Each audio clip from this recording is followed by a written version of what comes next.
ঐতিহাসিক ও প্রত্নতাত্ত্বিক গবেষণায় দেখা যায় আর্যদের ভারতীয় উপমহাদেশের আগমন আনুমানিক খ্রিস্টপূর্ব 1200 থেকে 1500 অব্দের মধ্যে ঘটে।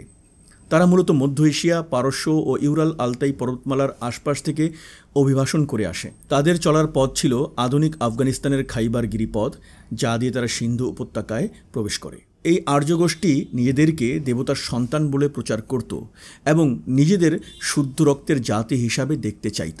তাদের বিশ্বাসের মূল ভিত্তি ছিল যে তারা এক বিশেষ ঐশ্বরিক পরিচয়ের অধিকারী, যা তাদের অন্যান্য জাতির চেয়ে উচ্চতর করে তোলে।